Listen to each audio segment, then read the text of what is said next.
Araw ng Sabado at sang-ayon sa mga tala sa Biblia at sa iba ring mga pag-aaral, ito yung araw na kung saan ang ating Panginoong Hesus noong unang panahon, siya ay nasa libingan. At sa kinabukasan, siya nga po ay nabuhay na maguli at alam naman natin lahat na ang ating Panginoong Hesus, simula nang siya nabuhay noon, mula sa mga patay hanggang sa ngayon ay nabubuhay magpakailanman.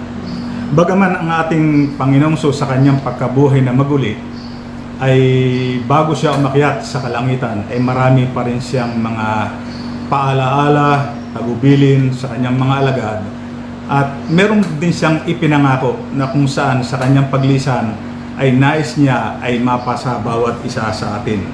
Sa umagang ito, mahalaga na ating pag-usapan sang-ayon sa kanyang mga salita yung napakahalagang pangako ng ating Panginoong Hesus na gusto niya na tayong lahat ay tumanggap ng pangakong ito. Especially sa panahong ito ng krisis, miski sa panahon ng mga una, na tayo lahat ay nangangailangan ng tulong sa gobyerno, sa kapwa nating tao, at syempre lalo tigit sa ating Diyos. At dahil nga sa kapanahon ito, yung tinatawag na enhanced community quarantine ay na-extend pa, patuloy tayo tuloy na nalilimitahan sa marami nating mga pangangailangan.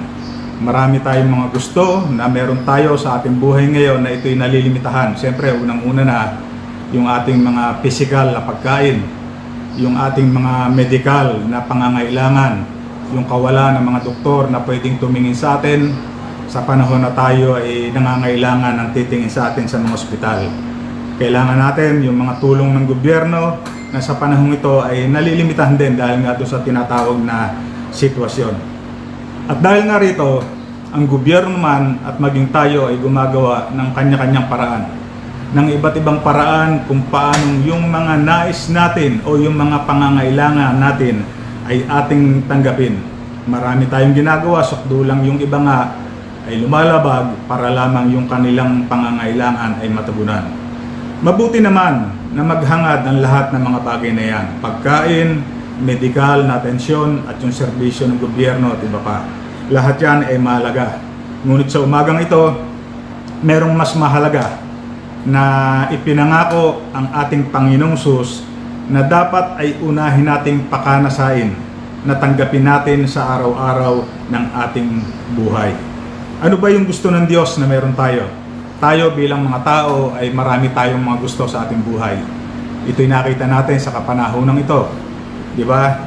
Ngunit siyempre, ano yung gusto ng Diyos na ibigay sa atin, hindi lamang sa panahon ng ating kagipitan o sa panahon katulad nito na may krisis, kundi sa lahat ng panahon ng ating buhay. Ang isa sa pinakananais ng tao, bukod sa mga bagay na aking nabanggit, ay yung tinatawag na kapangyarihan. Kapangyarihan na gusto natin na meron tayo sa lugar ng ating pinagtatrabahuhan, gusto natin meron tayo niyan. Sa loob ng ating pamilya, gusto natin meron tayo niyan. At maging sa lipunan na ating ginagalawan, gusto natin at gustong nating makita ng mga tao yung kapangyarihan na meron tayo. Kaya dahil dito, ang sanlibutan ay gumagawa ng paraan kung paanong yung kapangyarihan ito ay kanilang tanggapin o mapa sa kanilang kamay. Gumagawa sila nag-e-effort sila, naglalaan ng panahon, gumugugol ng salapi, at yung iba'y itinataya pa ang buhay para lamang magkaroon ng tinatawag na kapangyarihan dito sa mundong ibabaw. Bagaman ang kapangyarihan na yan ay masasabi nating kapangyarihang pangsanlibutan. Ngunit ang ibang kapangyarihan ang nais ng Diyos na sa umagang ito ay tanggapin natin. Nais ng Diyos na yung kapangyarihan na nais ng tao sa sanlibutan ay magkaroon tayo ng kapangyarihan na nais ng Diyos na nagmumula sa Kanya. Ang sabi niya sa Gawa 1:8, ito'y kanyang binanggit matapos siya na umakyat. Bago siya umakyat sa kalangitan, inihabilin niya yung napakahalagang kanyang sinabi. Ang sabi niya rito, ngunit bibigyan ko kayo ng kapangyarihan pagbaba sa inyo ng Espiritu Santo. Kapangyarihan na bunga ng Espiritu Santo na ito'y makakamit natin kung ang presensya ng Diyos ay sumasa atin. Ang sabi rito sa binasa nating talata na ito sa Gawa 1:8, mapapasa atin yung kapangyarihan kung ang banal na Espiritu ay sumasa atin, kung ang presensya ng Diyos ay nasa sa atin. Ang Biblia ay nagpapahayag ng napakaraming tala patungkol sa presensya ng Diyos at kung paanong yung presensya niya ay nagbigay ng matinding kapangyarihan sa kanyang bayan. Ang isa sa na lagi nating naalala patungkol sa presensya ng Diyos sa buhay ng kanyang lingkod ay itong buhay ni Moises, na kung saan nang dumating ang pagkakataon na si Moises ay nakausap niya ang ating Diyos na si Yahweh. Sinabi sa kanya ng ating Diyos na si Yahweh, ito'y nakatala sa Exodo 33:1 hanggang 3, ang sabi rito, umalis na kayo tungo sa lupaing ipinangako ko kay Abraham, kay Isaac at kay Jacob. Hindi ako sasama sa inyo, baka malipol ko kayo. Ito ang sinabi ni Yahweh kay Moises nang utusan niya si Moises na lisanin na yung lugar na kanilang tinitirhan upang dumako dun sa lugar na ipinangako ng Diyos, ito yung lupang Kanaan. Ngunit ang isa sa napakahalagang tugon ni Moises na dapat ay makita natin at isa kabuhayan at isa puso natin, yung tugon ni Moises sa 33:15 ng nasabing aklat, Lord, if your presence is not with me, then I'm not going anywhere. Nang pinutusan siya ng Diyos na si Yahweh na siya ay lisanin na yung kanyang lugar at dumako na patungo sa lupang pangako, yung Kanaan, ang sabi ni Moises, kung hindi nyo kami sasamahan, huwag nyo na kaming ialis dito. Bakit sinabi ni Moises yung ganung mga salita? Bakit niya yung nabanggit sa ating Diyos niya si Yahweh? Maliwanag kay Moises, alam niya na ang presensya ng Diyos ang siyang nagbibigay ng pagkakaiba sa bansang Israel mula sa iba pang mga bansa. Hindi mahalaga kay Moises kung paano ang ibang bansa ay merong mga libo-libo na mga armies, na mga karwahe, kung paano sila merong estratehiya sa pakikipaglaban, kung paano sila magtatagumpay. Ang kay Moises ay kung paanong makakasama niya lagi ang presensya ng Diyos upang sa lahat ng kanyang mga kakaharapin, siya ay magkakaroon ng tinatawag na pagtatagumpay. Kaya maliwanag ang sugot ng ating Diyos na si Yahweh kay Moises na kanyang lingkod. Ang sabi niya, sasamahan ko kayo hanggang sa lupaing patutunguhan nyo at bibigyan ko kayo ng kapayapaan. Alam nyo, ito isang bagay na napakasarap na i-claim ng bawat isa sa atin, na bagaman tila dumadating yung pagkakataon na para bagang nararamdaman natin parang malayo sa atin ng Diyos o hindi natin kasama ang Diyos, yung ang Diyos ay nagbibigay ng assurance sa mga nagnanais na ang presensya niya ay mapa sa kanila. Nagbibigay siya ng assurance gaya ng kanyang sinabi kay Moises sa 33:14, my presence shall go with you and I will give you rest. Isang napakahalaga, isang napaka-importanting pangako na pwedeng panghawakan ng bawat isa sa atin kung paanong pinanghawakan ito ni Moises nung panahong yon. Alam nyo, sa ating buhay, kung i-apply natin yung bagay na ito sa ating personal na buhay, sa pamilya, sa iglesia, kung ang presensya ng Diyos ay nasa sa atin at kung ang ating kaisipan ay katulad ng kaisipan ng kanyang lingkod na si Moises, there will be no confusion. Hindi tayo magkakaroon ng kalituhan. Wala tayong pag-aalala. Wala tayong struggles. Kasi bakit? Panatag tayo kasi alam natin kung kasama natin Diyos, walang hindi tayo mapagtatagumpayan. Sa Old Testament ay napakarami, bukod dito sa kasaysayan ni Moises, ay maraming kapahayagan, kasaysayan na nakita na kung paanong ang presensya ng Diyos sa kanyang bayan, sa kanyang mga lingkod ay nahayag at kung paanong nagdulot ito ng kakaibang kapangyarihan sa buhay ng mga lingkod niya. Una, yung nangyari sa buhay ni Abraham. Sa buhay ni Abraham, bagaman napakalawak ng kasaysayan ng ating ninunong si Abraham na ama ng ating pananampalataya, doon ay makikita natin na kahit ang mga pagano o yung mga tao na kung saan ay hindi naniniwala sa pinaniniwalaan ng Israel, ng ating Diyos, Kinikilala nila yung pagkakaiba ng kanilang buhay sa buhay ng mga Israelita, lalo tigit partikular kay Moises. Ang haring si Abimelech, nang kausapin niya si Abraham, sinabi niya, God is with you in all that you do. So at sa Tagalog, sumasa iyo ang Diyos sa lahat mong ginagawa. Ang nagpatotoo nito, ang nagsabi nito ay isang haring pagano na si Haring Abimelech patungkol kay Abraham. Sumasa iyo ang Diyos sa lahat mong ginagawa.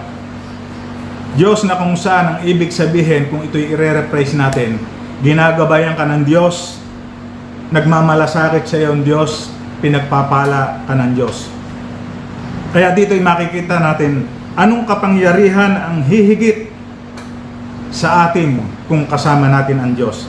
Na kahit ang kapangyarihan ng isang makapangyarihang hari ay suko, ina-acknowledge niya na wala siyang magagawa dahil ang presensya nga ng Diyos ay na kay Abraham.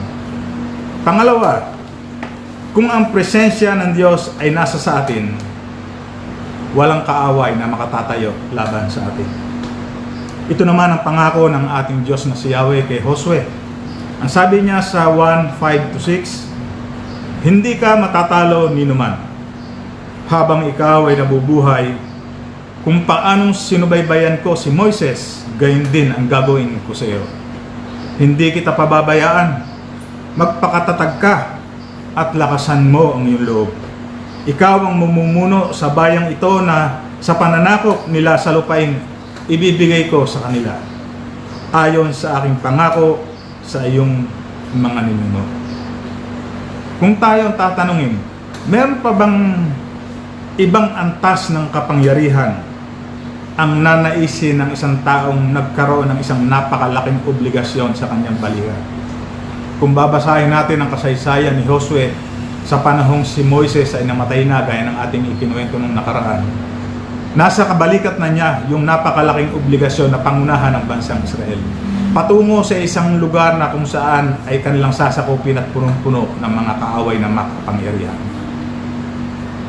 Isang napakabigat na obligasyon na hindi niya ito magagawa kung hindi dahil doon sa pangako ng Diyos na siya'y sasamahan.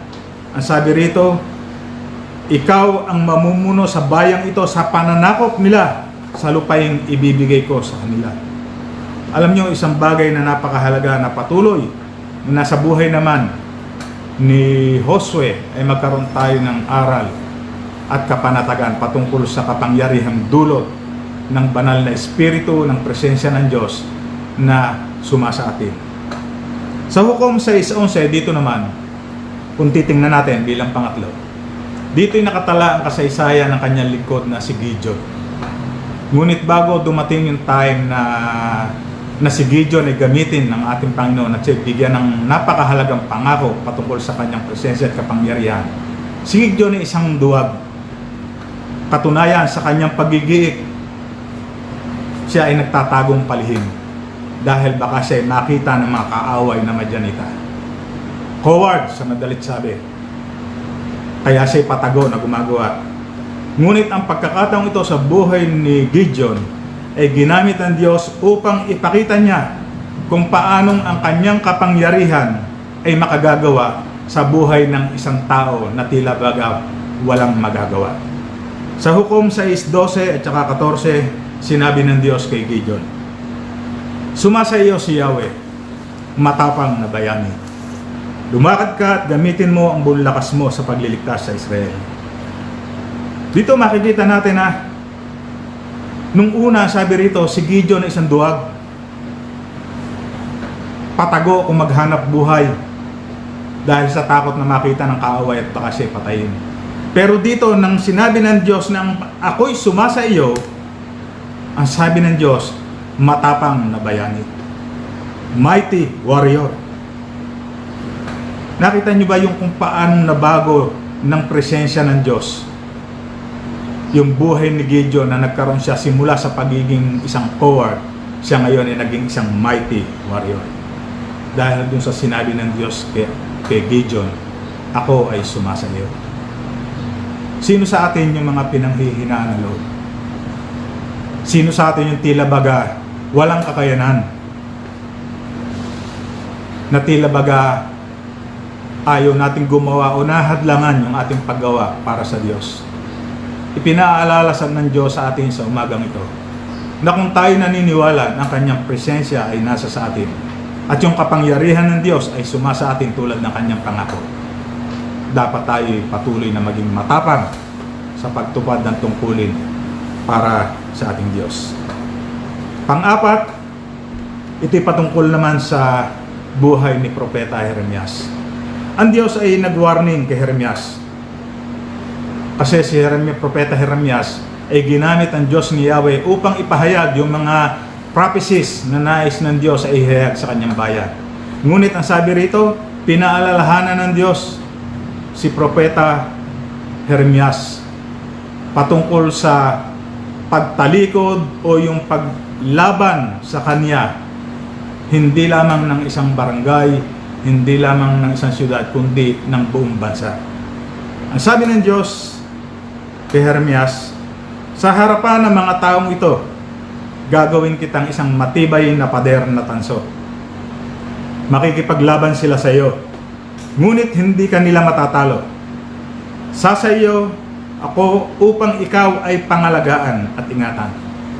Ililigtas kita sa kamay ng mga masasama at iingatan laban sa mga marahas. Bago ibinigay ng Diyos yung pangako kay Propeta Jeremias patungkol dun sa pagpapahayag niya ng kanyang mga propesiya, sinabi ng Diyos na ang buong bansa ay tatayo laban sa iyo. Ngunit ang pangako ng Diyos, ang sabi niya, gagawin kitang isang matibay na pader. Pag sinabing pader, yan ay matatag. At hindi lamang basta pader, ang sabi rito, pader na tanso. Imagine natin kung gaano ito ikatatag. Ang sabi, makikipaglaban sila sa iyo, ngunit hindi kanila matatalo. Alam niyo po, napakasarap na panghawakan yung mga pangako ng Diyos na dulot ng kanyang kapangyarihan dahil sa presensya niya na sa atin. Pangako na kung saan meron pa ba tayong dapat na alalahanin? Anong klaseng kaaway ang ating katatakutan kung ang Diyos mismo na nagbibigay sa atin ng kapangyarihan ang nangangako na tayo magiging isang matibay na pader tulad ng isang tanso at walang sa atin ay makatatalo.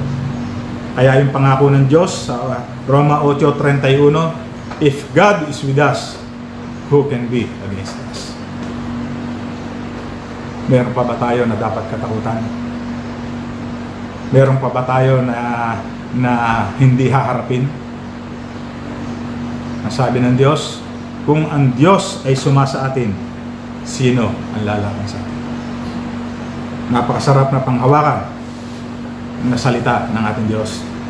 At ang isa sa masasabi nating napakaganda pa rin na pangyayari patungkol doon sa pangako ng Diyos na kapangyarihang dulot ng kanyang presensya sa buhay ng kanyang mga lingkod, yun nangyari pa rin naman kay Propeta Isaias.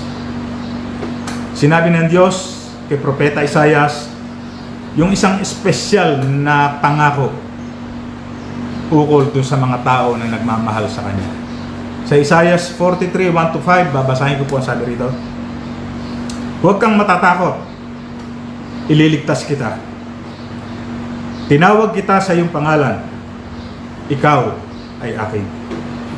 Pag ikaw ay daraan sa karagatan, sasamahan kita. Hindi ka madadaig ng mga suliranin. Dumaan ka man sa apoy, hindi ka Hindi ka mabubuhal ng mabigat na pagsubok. Sapagkat akong si Yahweh ang iyong Diyos, ang banal ng Israel na magliligtas sa iyo. Ibibigay ko sa iyo ang Ehipto, Ethiopia at Seba para lumaya ka. Ibibigay ko ang mga bansa para lang maligtas ka, pagkat napakahalaga mo sa akin. Dahil mahal kita. Bibigyan kita ng karangalan. Huwag kang matatakot. Ako'y kasama mo. Mula sa dulong silangan hanggang kanluran, ay titipunin ko kayo at ibabalik sa dating tahanan. Gaano kakapangyarihan yung ang presensya ng Diyos ay sumasa atin. Bagaman siyempre, lahat naman tayo ng mga anak ng Diyos ay pinahahalagahan yung kapangyarihan ng presensya ng Diyos sa bawat isa atin. Ngunit ang Biblia rin siyempre patuloy na napagpapaalala. Sa mga naunang ating pinag-aralang bahagi, ipinakita kung ano ang kahalagahan at kung ano ang nagagawa ng kapangyarihan ng Diyos kung ang kanyang presensya ay sumasa atin. Ngunit patuloy pa rin na nais ng Diyos na yung presensyang iyon na ating tinanggap, yung kapangyarihang bunga ng Banal na Espiritu, ay hindi lamang mapasa atin, kundi ito'y manatili sa bawat isa sa atin. Sa ikalawang Kronika 14, dito po'y nakatala ang kasaysayan ni Haring Asa, na kung saan pinangunahan niya ang Huda, ang mga sundalo ng Huda, upang maging matagumpay sa pakipaglaban sa milyong army ng Ethiopia. Basahin po niyo yung nakatala sa chapter 14 ng 2 Chronicles. Si Asa ay nag-testify, pinatotohanan niya na ang kanilang pagtatagumpay ay hindi dahil sa kanilang lakas, kundi dahil sa kapangyarihan at presensya ng ating Diyos. Sa ikalawang Kronika 14, 11, 12, ang sabi rito, bago siya lumaban, tumawag si Asa kay Yahweh. Wala kang katulad, Yahweh, sa pagtulong maging sa dakila o hamak. Kaya tulungan mo kami sapagkat sa iyo lamang kami umaasa. Dahil sa iyo, hindi kami natakot humarap sa ganitong karaming kaaway. Ikaw, Yahweh, ang aming Diyos, huwag mong itulot na daigin ka ng tao. At dahil nga ron, sa patotoong yun ni Asa, na naranasan nilang magtagumpay sila sa milyong army ng Ethiopia. At sa pamagitan ng isang propeta na nagngangalang Propeta Azaria, ay nagmensahe ang Diyos kay Haring Asa patungkol doon sa pagtatagumpay na kanilang naranasan. Nagtagumpay ang bayang Huda sa pangungunan ni Haring Asa, pero merong paalaala ang Diyos na ipinarating sa kanya sa pamamagitan ni Propeta Azaria. Kondisyon upang ang nakamit na kapangyarihan o yung presensya ng Diyos ay manatili sa kanila. Sa ikalawang Kronika 15, 1 hanggang 4, ang sabi po rito, si Azaria na anak ni Obed ay nilukuban ng Espiritu ng Diyos. Kaya't sinalubong niya si Asa at sinabi, dinggin mo ko, Haring Asa. Makinig kayong mga taga-Huda at Benjamin. Si Yahweh ay sasa inyo habang kayo ay tapat sa Kanya. Masusumpungan niyo siya kung inyong hahanapin. Ngunit kung inyong itatakwil, ay itatakwil din niya kayo. Matagal nang walang tunay na Diyos ang Israel, walang nangungunang saserdote at walang kautusan. Ngunit nang dumating ang kagipitan, hinanap nila at nasumpungan si Yahweh, ang Diyos ng Israel. Dito makikita natin yung kondisyon kung paanong mananatili yung presensya ng Diyos at yung kanyang kapangyarihan sa kanyang bayan at maging sa bawat isa atin. Ipinaalala kanya kay Asa, kay Haring Asa, point blank, tumbok ang pagkakasabi niya. Ang sabi rito, do you remember what the kingdom was before you came to power? Natatandaan mo pa ba kung ano ang kalalagayan ng kaharian bago mo ito pamunuan? Ang sabi rito, matagal nang walang tunay na Diyos ang Israel. Walang nangungunang saserdote at walang kautusan. Na-imagine nyo ba yung isang bansa, isang bayan na walang namumuno, na walang batas, na walang kaayusan? Ano yung inyong mararanasan o mararamdaman kung kayo ay nakatira sa ganung bayan.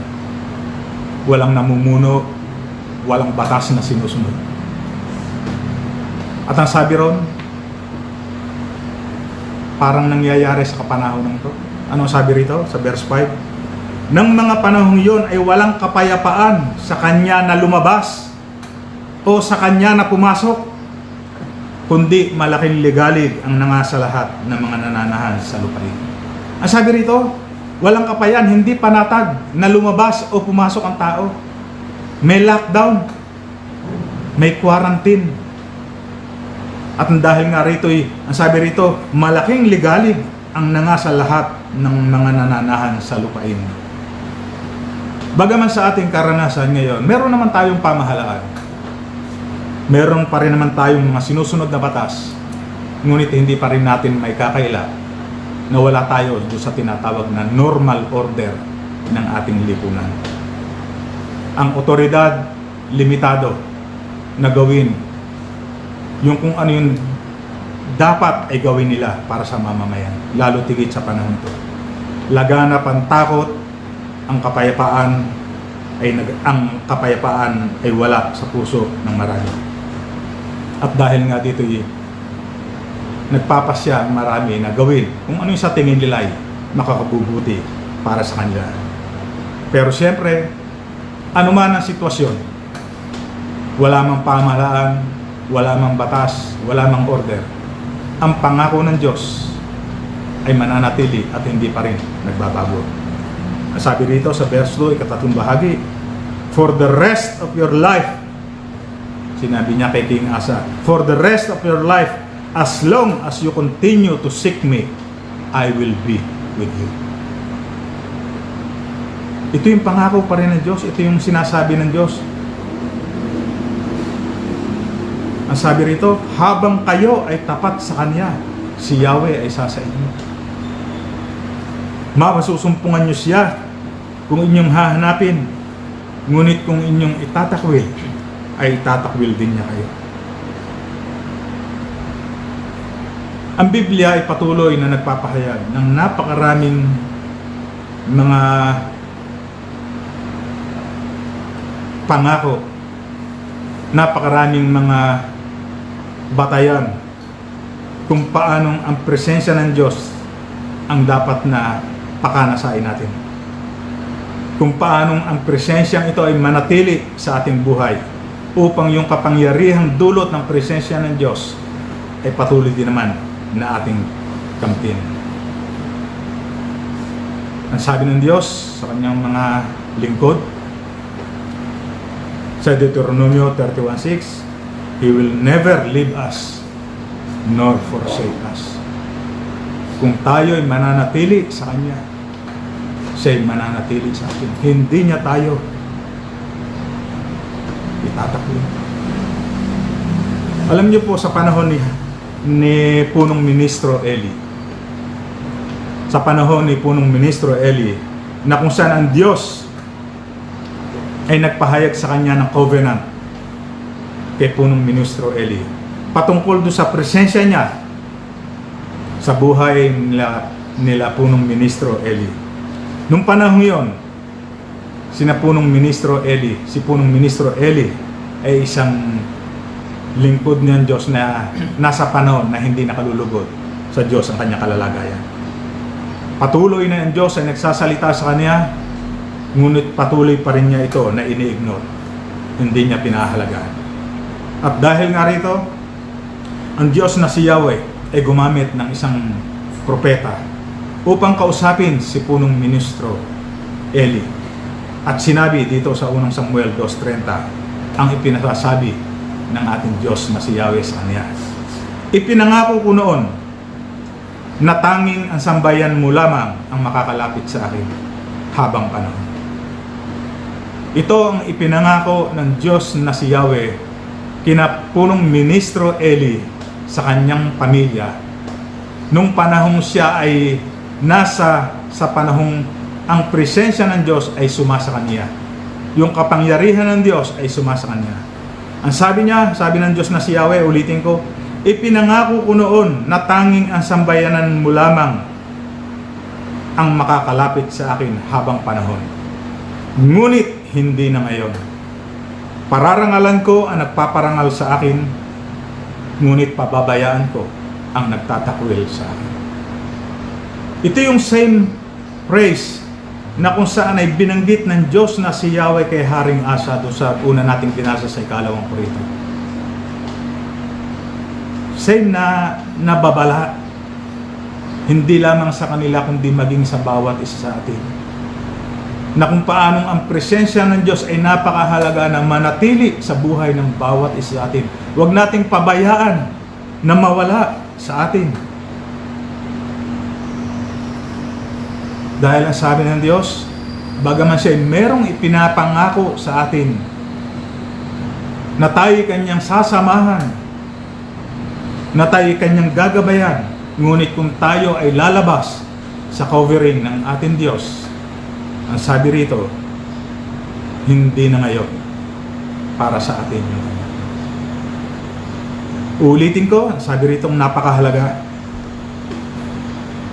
nababala kay prophet, kay punong ministro Eli, at maging sa lahat, sa bawat isa sa atin, kung paanong pakanasain natin yung presensya ng Diyos na manatili sa ating buhay.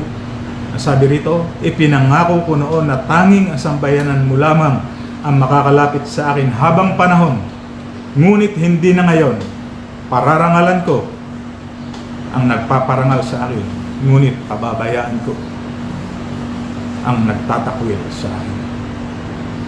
Alam niyo po, kung babalikan natin lahat ang ating buhay pananampalataya, yung panahon tayo lahat ay tumanggap sa ating Diyos. Sa iba't ibang kapanahonan ay tinanggap natin ang ating Panginoong Jesus bilang ating Panginoong Diyos at tagapagligtas.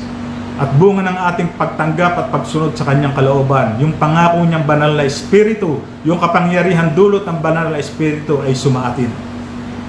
Ngunit paglipas ng mga panahon, paglipas ng maraming panahon, marami tayong mga kapatid ang nanlamig. Marami tayong mga kapatid na kung saan ay nagpabaya sa kanilang paglilingkod sa Diyos. Marami tayong mga kapatid na nagbalik sa dating buhay na kung saan ay nilinisin na sila ng ating Diyos. At bunga nito ay nawala ang kapangyarihan, nawala ang presensya ng Diyos sa kanilang buhay. Ang isang nakatatakot, ang isang delikado rito, yung ang paniniwala ng mga taong iyon na nagbalik sa dating buhay nila na kung saan buhay na nilinis sila ng ating Diyos. Ang nakatatakot doon ay yung ang paniniwala nila ay nasa sa kanila pa rin ang Diyos. Yung ang paniwala nila ay ginagabayan pa rin sila ng Diyos. Ang sabi rito, ngunit pababayaan ko ang nagtatakwil sa akin. Kung babasahin natin yung kasaysayan ng bansang Israel sa panahon ng kanilang paglalakbay sa ilang, sa wilderness, ang presensya ng Diyos, ang kapangyarihan ng Diyos ay nagmanifest physically sa pamamagitan ng isang ulap. Ulap na kung saan araw at gabi ito'y lumulukob sa kanila. At ang ulap na ito ang nagsisilbing gabay nila sa kung ano yung mga gagawin nila sa kanilang paglalakbay. Kung ano yung kanilang mga pagpaplanuhan. Kapag ang ulap ay kumilos, ang bansang Israel sa lilang o sa wilderness ay kasabay nitong kumikilos. Kapag ang ulap na iyon ay tumigil, ang bansang Israel ay tumitigil din sa lugar na tinitigilan. Ang ulap na iyon ang nagbigay ng confidence sa bansang Israel na sila ay maging panatag sapagkat nakikita nila yung presensya ng Diyos physically sa pamamagitan ng ulap na kung saan kapahayagan ng Diyos ay sumasa kanila. At alam naman natin kung paanong ang pagkalinga ng Diyos ay kanilang naranasan. Sa ating kapanahunan, bagaman wala tayong nakikitang ulap sa ating paligid, na sa atin ay lumulukob upang tayo gabayan. That same cloud na nagre-represent dun sa Holy Spirit na gumagabay sa atin, na naglilid sa atin, na nag-e-empower sa atin at nagbibigay sa atin ng kapayapaan.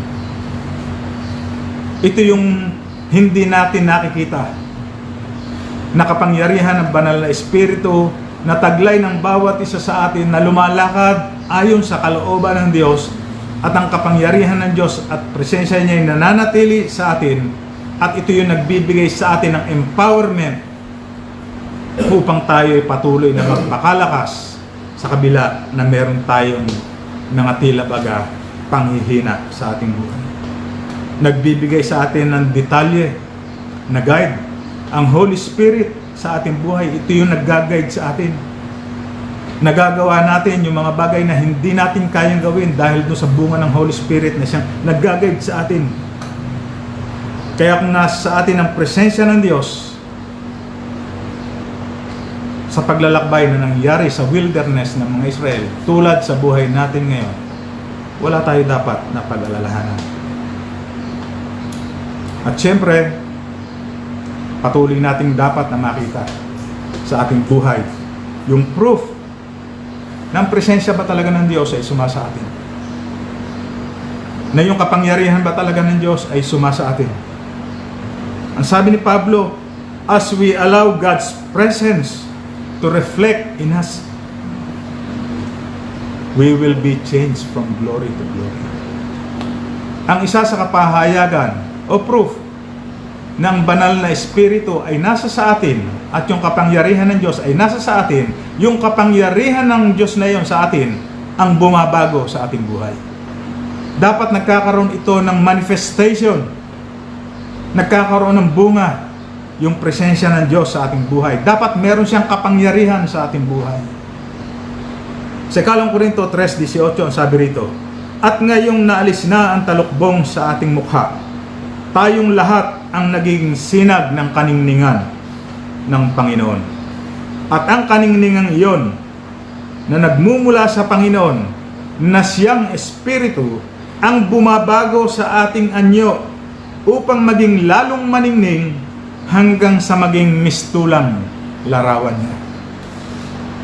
Ito yung isang napakahalaga na dapat na masalamin natin sa ating sarili. Lahat tayo nagnanais na yung kapangyarihang bunga ng presensya ng Diyos ay nasa atin, ay maranasan natin. Sa ating sarili ay pwede nating ma-assess, masalamin sa ating sarili. Paano ba ito nagkakaroon ng kaganapan sa ating buhay? Ang sabi rito, from glory to glory, He's changing us. Dapat merong nababago sa ating buhay. Bunga ng kapangyarihan ng banal na Espiritu sa ating buhay. Alam niyo po, sabi rito, sinabi ni Moises sa Exodo 34:6-7. Si Yahweh ay nagdaan sa harapan ni Moises. Sinabi niya, akong si Yahweh ay mapagmahal at maawain. Hindi ako madaling magalit. Patuloy kong ipinadadama ang aking pag-ibig at ako'y nananatiling tapat.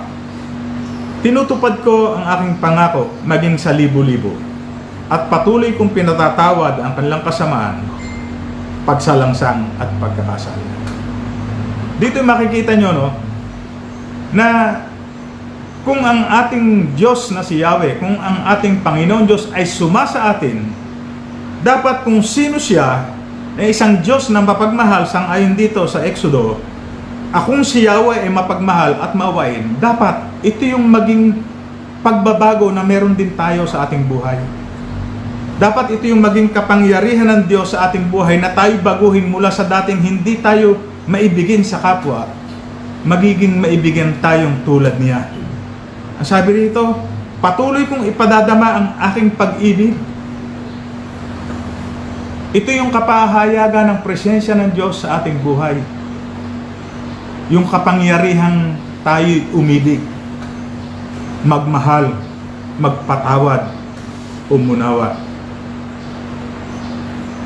Gusto natin lahat ng presensya ng Diyos ay nasa sa atin. Magkaroon ito ng tunay na kapahayagan sa ating buhay. Hindi lamang sa pamamagitan ng mga himala na ating tatanggapin.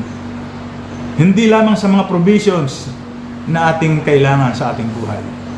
Kundi yung pagbabago sa ating buhay dulot ng banal na Espiritu. Yung kapangyarihan ng Diyos na baguhin ang ating buhay. Sa Isaiah 4:5 ang sabi rito, lalaganap ang kanyang kaningningan, parang malawak na bubong na magsisilbing lilim sa init ng araw at kublihan sa unos at ulan. Sa ibang salita, anong worst na pangyayari sa ating buhay? Ang ating katatakutan, ang ating iiwasan, kung ang sabi ng Diyos, kung yung kanyang kaningningan ay nakikita na sa atin, kung yung buhay na natin ay nagniningning para sa Diyos, anong unos, anong init ng araw ang hindi tayo mapoproteksyonan. Muling paalala patungkol sa nangyari kay punong ministro Eli, at siyempre ito rin yung nangyayari sa lahat at maging kay Haring Asa. Sa ikalawang Korintos 15:2 bilang huling talata, sabi rito, si Yahweh ay sa inyo habang kayo ay tapat sa Kanya. Masusumpungan niyo siya kung inyong hahanapin, ngunit kung inyong itatakwil, ay itatakwil din niya kayo. Simple ang sinabi ng Diyos upang yung kapangyarihan niya ay mapasa atin. Manatili tayo sa Kanya at siya mananatili sa atin. At bunga ng Kanyang pananatili sa ating buhay, dapat magkaroon ng kapahayagan na kung sino ang ating Diyos na si Yahweh, dapat ito rin ang makita sa ating buhay. Sa lahat ng sitwasyon ng ating buhay, sa lahat ng panahon, hindi lamang ngayon, dapat ito ang pakanasain ng lahat na Kanyang mga anak.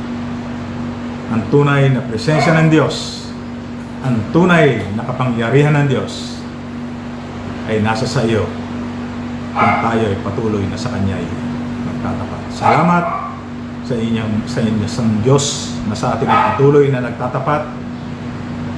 At salamat sapagkat sa Kanya sinabi, kung tayo man sa mga nakarang panahon ay nagkaroon ng paglakad na hindi naaayon sa Kanyang kalooban, sabi niya sa Kanyang mga salita, patuloy kong pinatatawad ang lahat ng kanilang kasamaan. Kung sa umagang ito'y nakita natin ang ating kakulangan, kung sa umagang ito'y nakita natin yung hindi pagkilos ng banal na Espiritu sa ating buhay, ang sabi niya, handa siya magpatawad. Ang kailangan lamang tayo lahat patuloy na magbalik loob sa Kanya, patuloy na humingi